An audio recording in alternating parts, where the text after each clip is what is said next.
In the final years of World War II, some of the most dangerous battles inside Nazi Germany weren't fought in the skies over Europe. They were fought behind closed doors, between men who were supposed to be on the same side. At the center of it all was Hermann Göring, the flamboyant head of the Luftwaffe.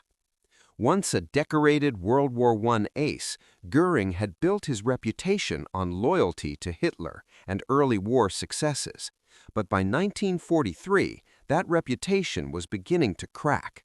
The Luftwaffe, once feared across Europe, was losing control of the skies. Allied bombers were striking German cities day after day, and the promises Göring made to protect the Reich at all costs were proving hollow. One of the men who saw through this illusion was Adolf Galland.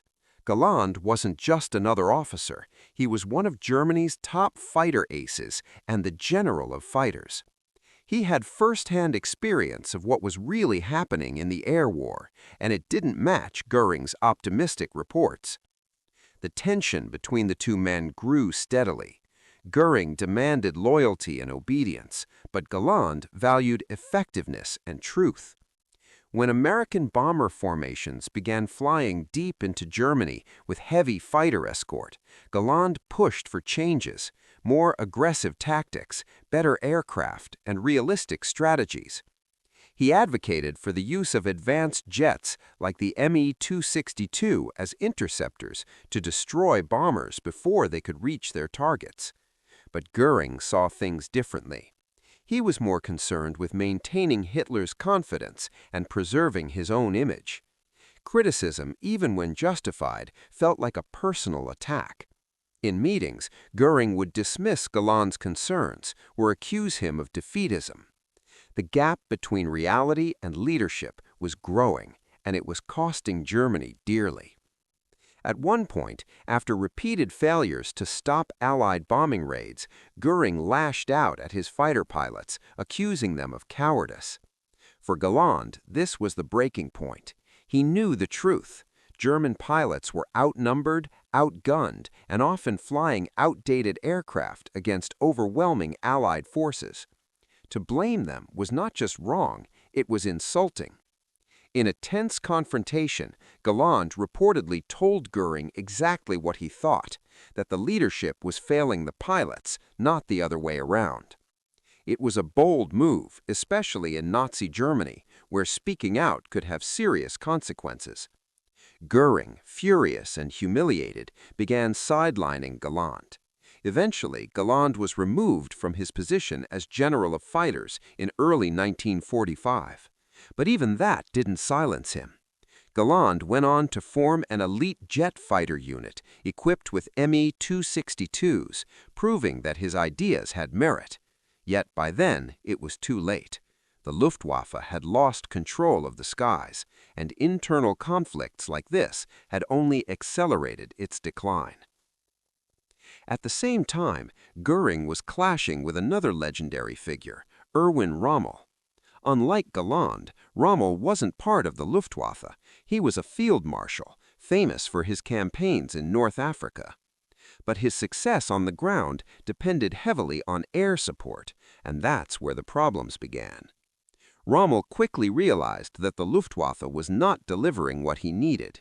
In North Africa, air superiority often shifted back and forth, but as the war progressed, Allied air power became dominant. Rommel repeatedly requested stronger air support, more aircraft, and better coordination. What he got instead were delays, excuses, and empty promises. Göring assured Hitler that the Luftwaffe could handle the situation, but on the ground, Rommel saw a different reality. His troops were being bombed relentlessly, supply lines were disrupted, and his famous mobility was being crippled by constant air attacks. The Desert Fox, known for his bold maneuvers, was being pinned down, not by enemy tanks, but by enemy aircraft. The frustration between Rommel and Göring became personal. Rommel, known for speaking his mind, didn't hide his dissatisfaction. He criticized the Luftwaffe's performance openly, blaming its leadership for failures that were costing lives and territory. Göring, in turn, saw Rommel's complaints as a threat to his authority. There were moments when Rommel directly challenged Göring's claims. He pointed out that promises of air support were not being fulfilled, that the situation on the ground was deteriorating, and without immediate changes, defeat was inevitable. Göring, however, continued to paint a more optimistic picture to Hitler, creating a dangerous disconnect between perception and reality. This disconnect had real consequences. Decisions were being made based on inaccurate information, and the German war effort suffered as a result. Rommel's forces, stretched thin and under constant pressure, were eventually forced to retreat. The lack of reliable air support played a significant role in that outcome. What makes these conflicts so striking is that they weren't just personal disagreements, they were symptoms of a deeper problem within the Nazi command structure. Loyalty was often valued more than competence. Leaders like Göring, who had Hitler's trust, could maintain their positions despite clear failures. Meanwhile, those who spoke out, like Galland or Rommel, were marginalized or ignored. By the final stages of the war, the Luftwaffe was a shadow of its former self. Once a symbol of German power, it had been weakened not just by Allied forces, but internal divisions, poor leadership, and an unwillingness to confront reality. In the end, these rivalries reveal something crucial about World War II. Even the most powerful military machines can be undone from within. When ego overrides strategy, and when truth is silenced in favor of loyalty, the consequences can be catastrophic. And in the skies over Europe, those consequences were impossible to ignore. While the Luftwaffe was collapsing in the skies, a different kind of battle was unfolding within the German High Command, one that would shape the outcome of entire campaigns on the ground. This was not a conflict between enemies, but between some of Germany's most brilliant military minds, men who saw war in completely different ways. At the center of one of these rivalries was Heinz Guderian, the architect of Germany's blitzkrieg strategy. Guderian believed in speed, surprise, and relentless offensive action. His doctrine had helped Germany achieve stunning victories early in the war, especially during the invasion of France and the initial stages of Operation Barbarossa. Tanks, in his view, were not meant to be scattered or used defensively. They were the spearhead, the decisive force. But not everyone agreed with him. One of his most persistent opponents was Günther von Kluge, a senior commander who valued caution, control, and a more traditional approach to warfare. Kluge was experienced and respected, but he often clashed with Guderian's aggressive style. Where Guderian saw opportunity, Kluge saw risk. Their conflict became especially intense on the Eastern Front. During the advance into the Soviet Union, Guderian pushed his armored units forward at incredible speed, often stretching supply lines to the breaking point. He believed that momentum was everything, that hesitation would give the Red Army time to recover. On the other hand, Kluge worried that such rapid advances were dangerous. He argued for consolidation, for securing flanks, for making sure that gains could be held. These disagreements weren't just theoretical, they had immediate consequences. Orders were delayed, plans were altered, and coordination suffered. At times, Guderian would bypass Kluge's authority entirely, communicating directly with higher command or even with Hitler himself. This only deepened their mistrust between them. The situation reached a boiling point during the drive toward Moscow in late 1941. As winter approached and Soviet resistance stiffened, German forces began to stall. Guderian wanted to pull back and regroup, recognizing that his troops were exhausted and undersupplied. Kluge, however, supported Hitler's insistence on holding ground at all costs. For Guderian, this was madness. He understood that rigid orders in a fluid situation could lead to disaster. But in Nazi Germany, disobeying Hitler was not a simple matter of professional disagreement. It was a direct challenge to authority. When Guderian argued for withdrawal, he was seen as defeatist. When he questioned orders, he was seen as disloyal. The result was predictable. Guderian was relieved of his command in December 1941. One of Germany's most innovative generals was sidelined at a critical moment, not because of failure on the battlefield, but because of conflict within the leadership.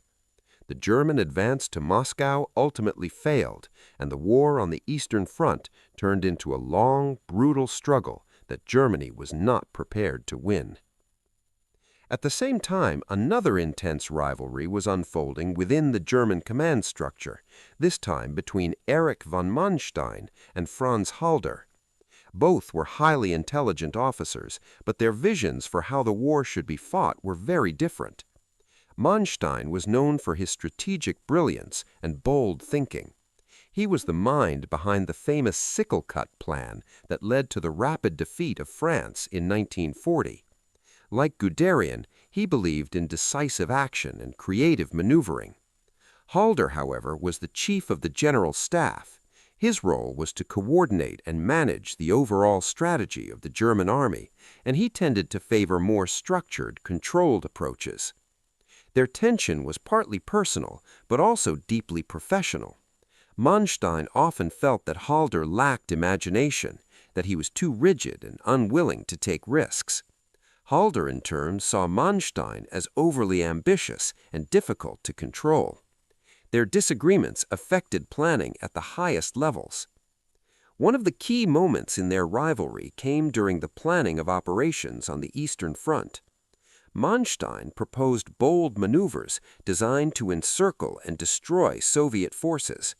He believed that Germany needed decisive victories to end the war quickly. Halder, however, was more cautious. He worried about overextension, about logistics, about the sheer size of the Soviet Union. These disagreements might have led to productive debate in a different system, but under Hitler's leadership, they often turned into power struggles. Officers competed for influence, trying to get their ideas approved while undermining others. Trust broke down, and decisions became less about what was strategically sound and more about who could persuade Hitler. Manstein did achieve significant successes, particularly in battles like Kharkov, where his counteroffensive demonstrated his operational skill. But even these victories didn't resolve the underlying tensions. Halder continued to clash with other commanders, and eventually he too fell out of favor with Hitler and was dismissed in 1942. What makes these rivalries so important is how much they reveal about the weaknesses within the German military system. On paper, Germany had some of the best commanders in the world, but talent alone wasn't enough. Without unity, without trust, and without a clear, consistent strategy, even the best ideas could fail. The constant infighting created confusion at every level. Orders were questioned, delayed, or ignored. Commanders operated with different assumptions, pursuing different objectives. In a war as vast and complex as the one on the Eastern Front, this lack of cohesion was devastating. And perhaps most importantly, these conflicts made it easier for Hitler to tighten his control.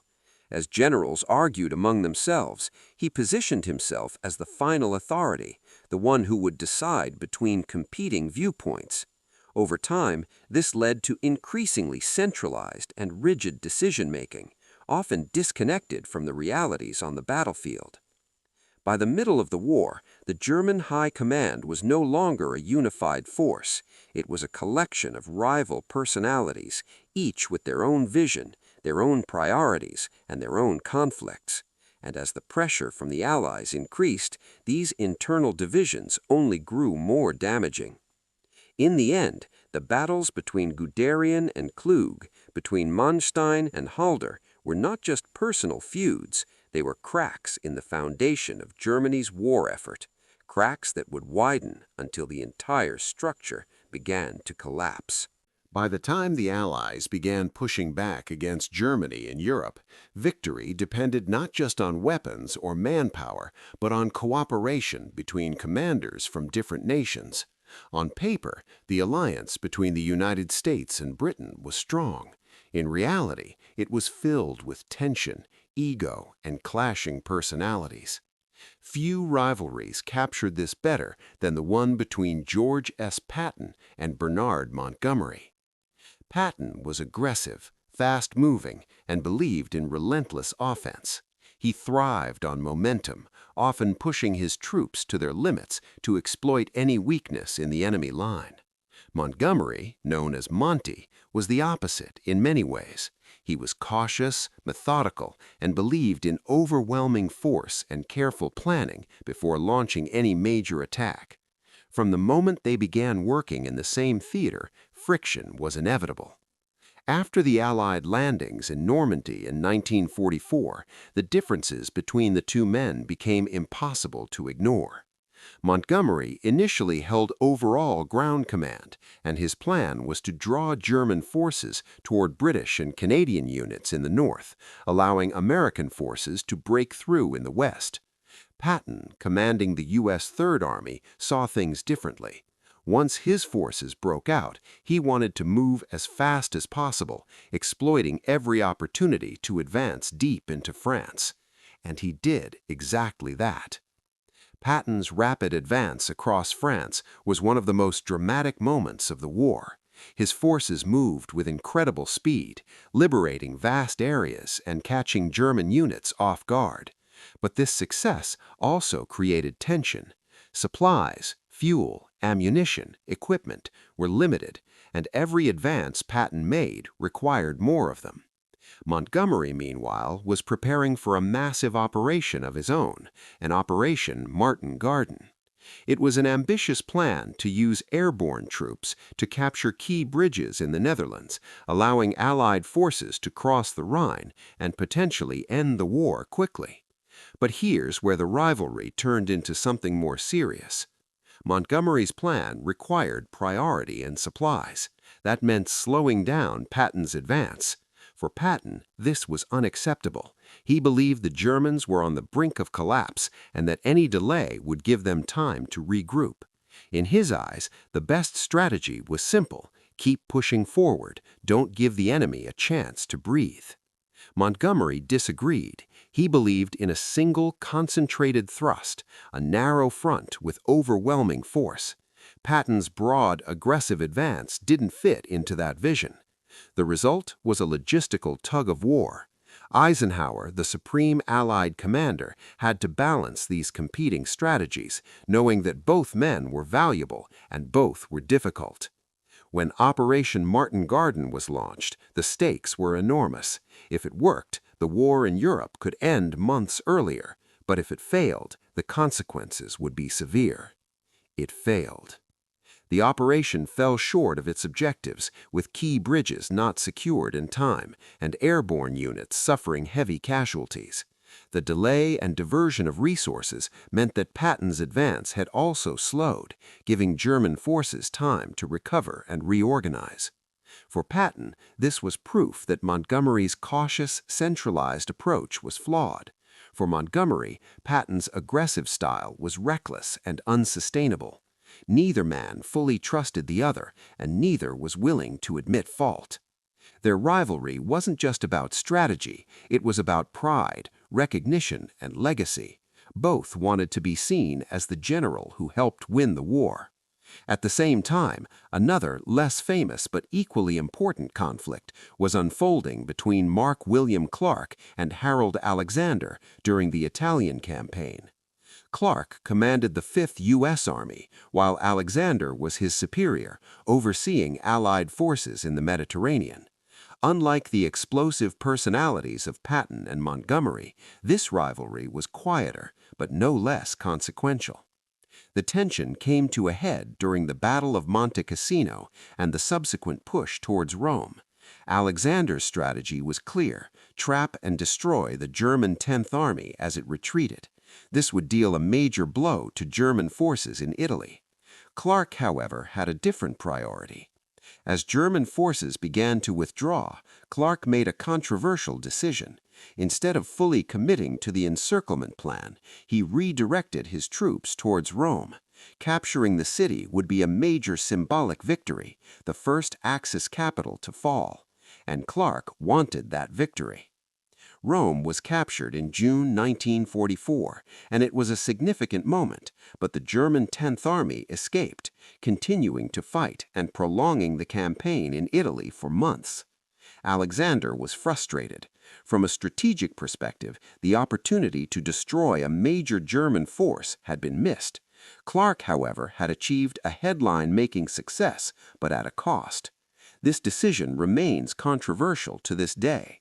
Was it a bold move that boosted Allied morale, or a selfish choice that sacrificed long-term gains for short-term glory? Finally, even within British command, tensions were simmering. Bernard Montgomery also clashed with Arthur Tedder, the Deputy Supreme Allied Commander. Their disagreements were rooted in control and coordination. Tedder, representing air power, emphasized the importance of strategic bombing and air superiority. Montgomery, focused on ground operations, sometimes saw air command as interfering or failing to fully support his plans. These disputes highlighted a broader issue within the Allied command, coordinating different branches of the military, each with its own priorities, doctrines, and leaders. What makes all of these rivalries so fascinating is that they existed within a coalition that ultimately succeeded.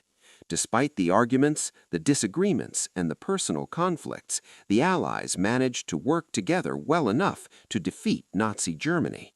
But it wasn't smooth, it wasn't unified, and it certainly wasn't free of ego. In many ways, these internal struggles shaped the course of the war just as much as the battles themselves.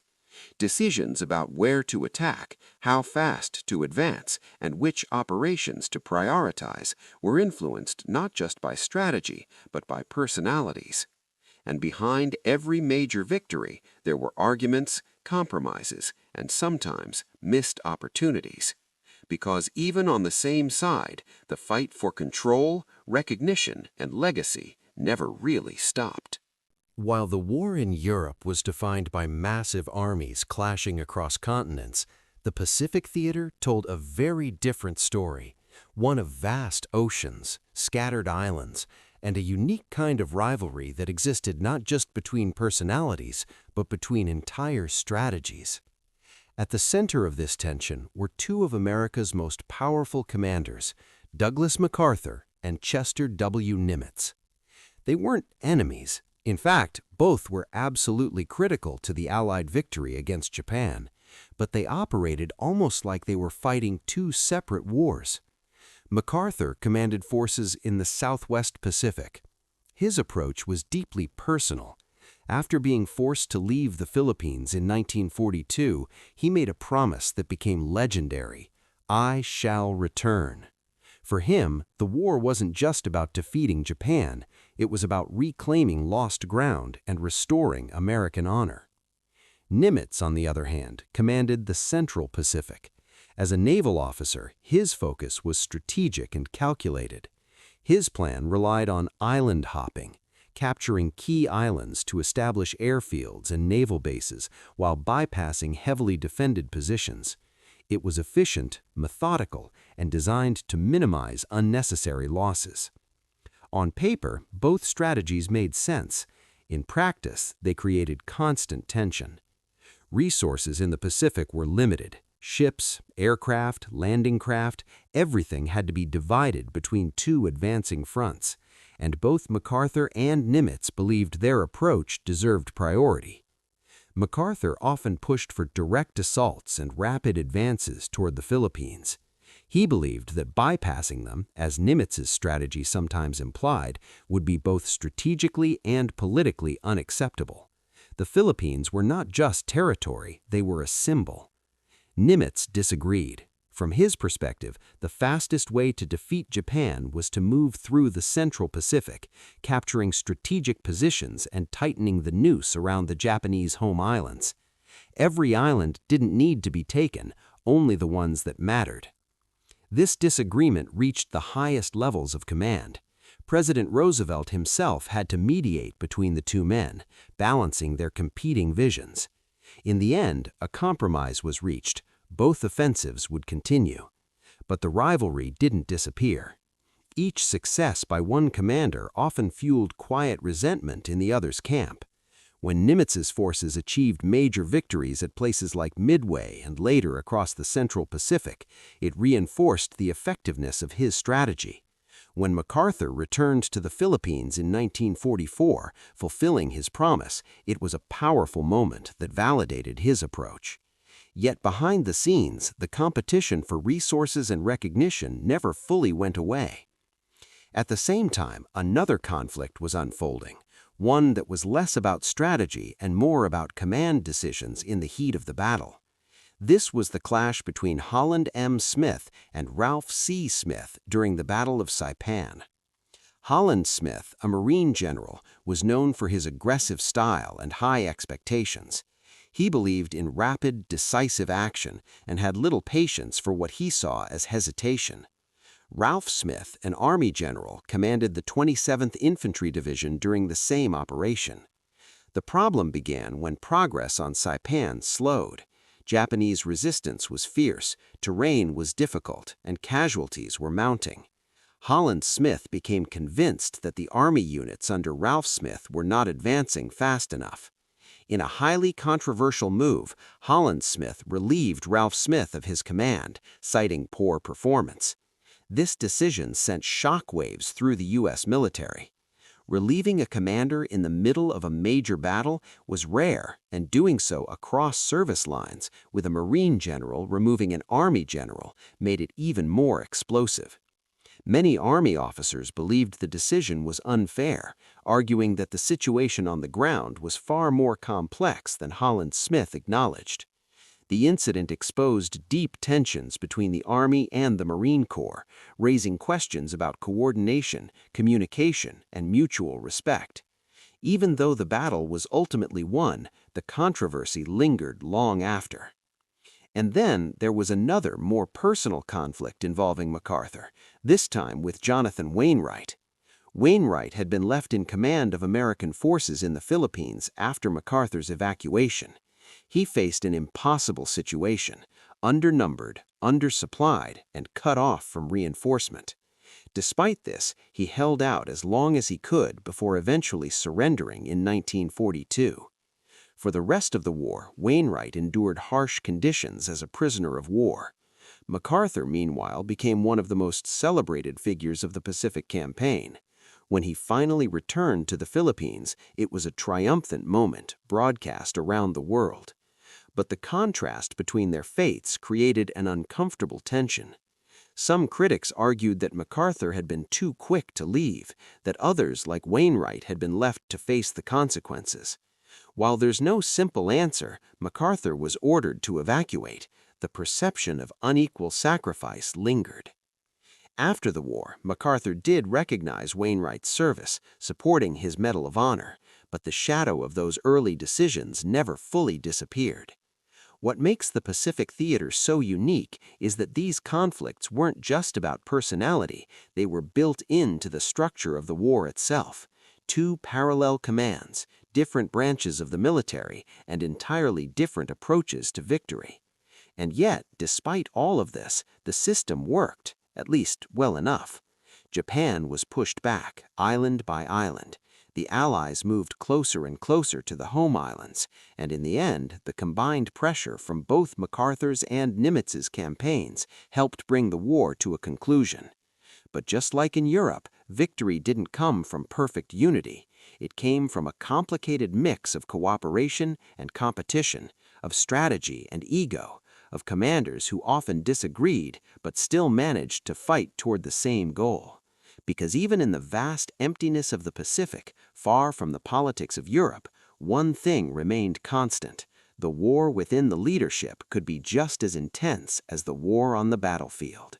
As the war in Europe entered its final and most brutal phase, the fighting on the Eastern Front became not only a clash of armies, but a competition between commanders racing for victory, recognition, and political favor.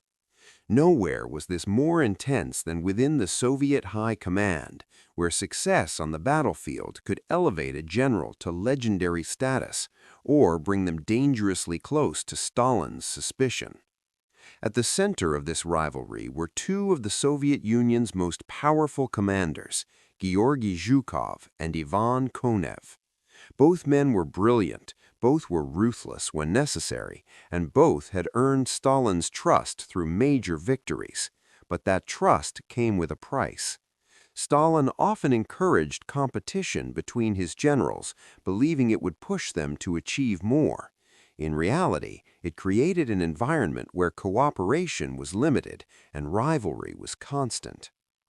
By 1945, as Soviet forces pushed into Germany, the race toward Berlin became the ultimate prize. Capturing the German capital wasn't just a military objective, it was a symbol of victory, power, and historical legacy. Zhukov, commanding the First Belarusian Front, was positioned for a direct assault on Berlin. Konev, leading the First Ukrainian Front, was advancing from the south. Both were given opportunities to push forward, and both knew that whoever reached Berlin first would secure a place in history.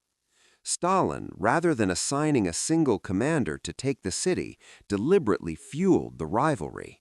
He gave overlapping objectives, vague boundaries, and just enough freedom for both men to compete.